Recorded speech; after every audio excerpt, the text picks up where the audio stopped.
Kalau janji itu benar-benar serius, maka koruptor tidak boleh dipilih-pilih nih. Dan hukum tidak boleh tajam keluar tapi tumpul ke dalam. Karena kalau tidak, janji memberantas korupsi hanya akan jadi ritual politik 5 tahunan yang diucapkan, disoraki lalu dilupakan begitu saja.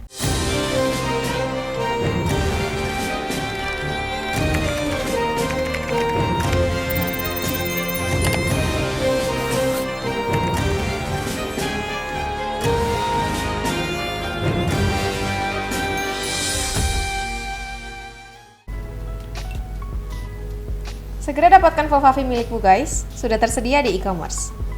Hai semuanya, selamat datang di Sinergi Update. Gimana kabar kalian guys? Semoga kita semua selalu diberikan kesehatan dan juga keselamatan dari Tuhan Yang Maha Esa.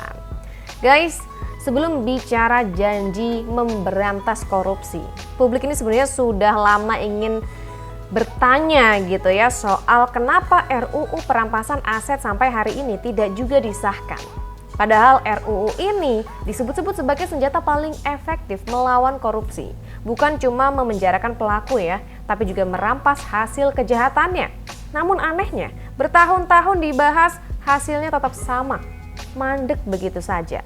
Publik mulai mengaitkan satu fakta penting ya, di mana beredar banget pernyataan Puan Maharani ini ya, yang adalah seorang ketua DPR RI. Posisinya strategis, punya pengaruh, punya kendali juga di agenda legislasi. Dan ketika muncul pernyataan bahwa katanya Ibu Puan ini berjanji akan memberantas koruptor jika terpilih jadi presiden, reaksi publik pun langsung berubah jadi julid ya, tapi juga tetap logik. Mereka pada bilang, kalau sekarang jadi ketua DPR kenapa RUU perampasan aset belum juga dibereskan gitu. Katanya kalau nanti terpilih jadi presiden, Mbak Puan akan berjanji memberantas koruptor gitu ya. Janji ini terdengar indah, bersih, tegas, tapi ya seperti biasa, tidak langsung publik ini tepuk tangan, melainkan angkat alis alias heran gitu ya. Bukan karena anti pemberantasan korupsi, tapi justru sebaliknya guys. Masalahnya publik kan sudah terlalu sering ya mendengar janji yang sama, dari wajah yang itu-itu aja. Janji memberantas korupsi ini selalu muncul tiap musim politik ya, dan selalu menguap setelah kursi empuk didapat. Apalagi nama Bu Puan ini kan tidak bisa dilepaskan gitu ya dari partai besar dengan sejarah panjang kekuasaan. Dan disinilah publik mulai bertanya nih, apakah ini janji sungguhan atau sekedar slogan kampanye yang manis di telinga tapi pahit di realita? Bagi masyarakat, janji bukan lagi soal kata-kata guys. Yang ditunggu adalah rekam jejak dan keberanian. Karena memberantas korupsi itu bukan cuma soal pidato saja, tapi soal siap kehilangan kawan, siap dimusuhi, dan siap melawan sistem yang selama ini diuntungkan guys. Jadi wajar ya kalau netizen agak ragu. Bukan karena rakyat kejam, tapi karena rakyat ini sudah kebal terhadap janji yang tanpa bukti. Jangan lagi korupsi dijadikan jualan politik lah. Sementara pelakunya terus aman, nyaman, dan dilindungi terus-menerus kesannya. Nah, kita nggak tahu ya kira-kira pernyataan dari Bu Puan ini memang disampaikan oleh Bu Puan sendiri atau bagaimana. Yang jelas pernyataan ini viral di berbagai sosial media guys, dan kalian bisa lihat gitu ya pernyataan ini di mana-mana. Dan berikut ini adalah komentar dari netizen yang melihat tagline Bu Puan gitu ya, yang katanya akan memberantas korupsi ketika jadi presiden. Kita lihat videonya guys, ini dia. Aduh, ini bener-bener ngeri sih kalau terjadi. Aduh, kita bacakan nih berita yang sedikit-sedikit hangat lah ya.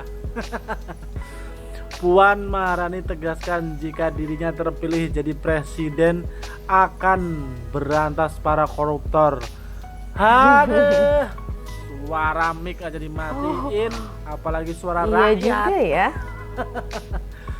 Suruh ngesain RUU perampasan aset, hukuman mati ke koruptor aja nggak mau Ibu Puan sebagai DPR, apalagi mau memberantas koruptor. Coba ngeri sih kalau memang terjadi nih 2029 nanti nih, kalau Ibu ini jadi presiden, pokoknya ngeri nih. Waduh. Coba komen nih, siapa yang setuju beliau jadi presiden nih. Coba komen nih, siapa yang setuju nih. Ngeri pokoknya nih. Ini lawan dari Pak KDM nih lawannya nih nanti kalau 2029 ada pemilihan nih. Tapi tetap 2 periode Pak Prabowo tetap ya kan. Aduh, ngeri-ngeri sedap. Oke guys, jadi seperti itu ya komentar netizen guys yang merasa kalau misalnya memang mencalonkan diri sebagai presiden Ibu Puan ini itu kok kesannya ngeri-ngeri sedap gitu ya katanya. Karena selama ini ketika Bu Puan jadi DPR saja, RUU ini kan belum ada kabarnya gitu ya soal RUU perampasan aset ini. Kemudian beberapa jejak digital lainnya terkait Ibu Puan juga tadi dibahas yang membuat netizen tadi juga ragu kalau misalnya Ibu Puan memang maju jadi capres gitu ya. Tapi ya menurut penilaian orang kan beda-beda. Nah berikut ini kita lihat juga ya penilaian netizen yang lainnya terkait video Bu Puan ya. Yang kali ini tuh soal apa ya namanya, pernyataan Bu Puan ya, yang beberapa kali ketika ditanya oleh awak media itu kadang-kadang itu suka gagap guys. Coba kalian perhatikan video berikut ini. Kami akan mendengar pelan-pelan Mbak Puan. Gini saya ajarin mengeja ya. aspirasi. Oke, bagus. Sekali lagi, aspirasi. Oke, bagus Mbak Puan. Sekarang Mbak Puan segera mengesahkan RUU perampasan aset koruptor. Ini ada perintah dari Bapak Presiden Prabowo. Oke, jadi seperti itu ya, di akhir tetap lagi bahas soal RUU perampasan aset yang ditanya-tanya gitu ya sama netizen gimana nih kabarnya, karena sampai sekarang kan belum ada kabarnya guys. Jadi seperti itu ya penilaian netizen guys, dan berikutnya kita akan dengarkan lagi juga komentar dari netizen yang memang banyak loh yang ragu gitu ya soal Bu Puan ini. Coba kalian perhatikan video berikut ini guys. Tibalah saatnya kami meminta persetujuan fraksi-fraksi terhadap rancangan. Kalau untuk anggaran cepet banget, nggak pakai lama, GPL nggak pakai lama, langsung disetujuin. Bagaimana dengan undang-undang perampasan aset koruptor? Udah lama banget, nggak pernah itu yang bisa disetujuin cepet-cepet. Orang tuh bertanya kok gitu, kok masalah fulus nih cepet dia prosesnya, nggak pakai lama, ya kan? Tapi perampasan aset koruptor, miskinkan koruptor, gue mau tanya, kapan bisa disetujui dan disahkan? Itu aja. Negeri gue memang negeri dongeng. Oke guys, seperti itu ya. Jadi netizen sampai detik ini itu masih menunggu-nunggu kabar dari RUU perampasan aset ini guys. Dan ketika ada pernyataan dari Bu Puan itu ya, akhirnya banyak yang bertanya-tanya kembali loh, gimana kabarnya RUU ini? Kok janjinya seperti itu sekarang gitu ya. Dan berikutnya kita akan dengarkan pernyataan kembali dari netizen gitu ya, soal memang ya lagi-lagi soal RUU perampasan aset koruptor. Coba kalian perhatikan videonya berikut ini guys.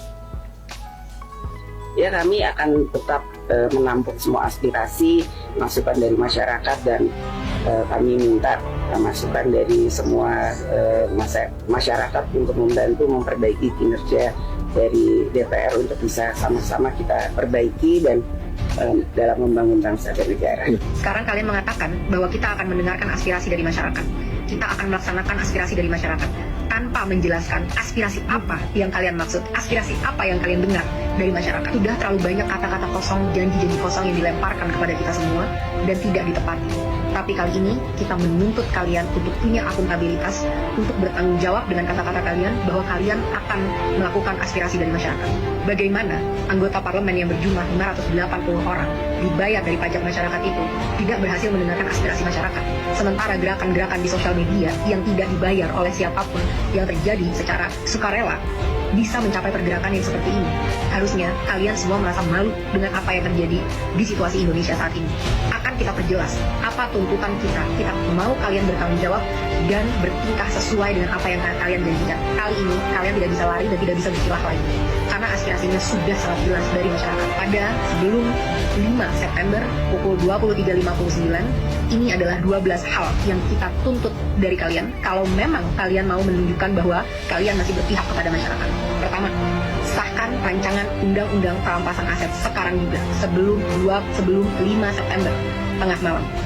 Kedua, pecat anggota DPR yang terbukti menghina rakyat, Ahmad Syaroni, Deddy Sitorus, Bambang Pacul, dan yang lain-lain itu yang berjoget-joget di parlemen.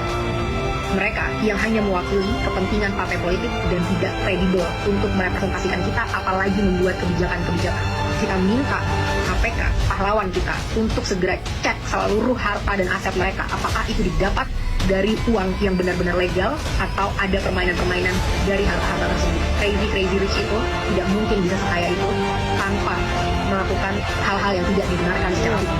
Tiga, bebaskan pihak-pihak yang kalian tahan karena menyampaikan aspirasinya. Jangan salahkan semua terhadap masyarakat. Kalian juga harus bisa refleksi kenapa masyarakat bisa sampai semarah itu. Karena kalian selama ini sudah benar-benar tuli dan mati empati terhadap aspirasi dari masyarakat. Saat kita mau mendatangi rumah kita sendiri yang kita bayar dan kita bangun dengan hasil keringat sendiri, kita dipertemukan dan dihajar dengan aparat-aparat dan segala peralatan yang dibeli dari hasil pajak rakyat. Bebaskan mereka semua. Mereka hanya mau melakukan aspirasi. 4. Reformasi DPR. Kalau memang kalian tidak mau DPR dibubarkan, maka reformasi habis-habisan bagaimana cara kalian bekerja. 1. Audit secara transparan. Apa isi dari anggaran 9,6 triliun per tahun di tahun ini dan tahun depan? Apa itu? Setiap sennya kita mau tahu dengan jelas. Dan setelahnya, setelah 7 hari, kita mau kalian laporkan penyerapan anggarannya setidaknya setiap bulan kepada rakyat. Oke, itu tadi beberapa aspirasi yang disampaikan oleh netizen ya untuk para anggota DPR. Tapi kalau kita lihat hari ini sampai detik ini ya, dari huru-hara yang dulu itu sampai sekarang, itu sepertinya apakah aspirasi-aspirasi masyarakat yang disampaikan ini diserap oleh para DPR? Dan kalau kalian lihat dan nilai kondisinya sekarang bagaimana guys? Apakah mereka kemarin benar-benar peduli gitu ya sama masyarakat atau ya gitu-gitu lagi aja guys? Menurut kalian gimana? Silahkan tulis di komentar ya. Dan kalau kita lihat janji manis tadi gitu ya, janji memberantas korupsi itu terdengar mulia sebetulnya. Tapi bagi publik hari ini, kata-kata saja sudah tidak cukup guys. Rakyat itu menilai dari seberapa berani janji itu dibuktikan gitu loh. Terutama saat berhadapan dengan orangnya sendiri gitu ya. Dengan lingkaran mereka sendiri, dengan kepentingan-kepentingan mereka sendiri. Kalau janji itu benar-benar serius, maka koruptor tidak boleh dipilih-pilih nih. Dan hukum tidak boleh tajam keluar tapi tumpul ke dalam. Karena kalau tidak, janji memberantas korupsi hanya akan jadi ritual politik 5 tahunan. Yang diucapkan, disoraki lalu dilupakan begitu saja. Dan publik akan tetap julid tentunya, bukan karena benci, tapi karena sudah terlalu sering dikhianati oleh janji. Menurut kalian gimana guys? Silahkan tulis pendapat kalian di kolom komentar. Jangan lupa juga untuk like dan subscribe channel Sinergi Update. Sampai jumpa di video-video update lainnya. Bye!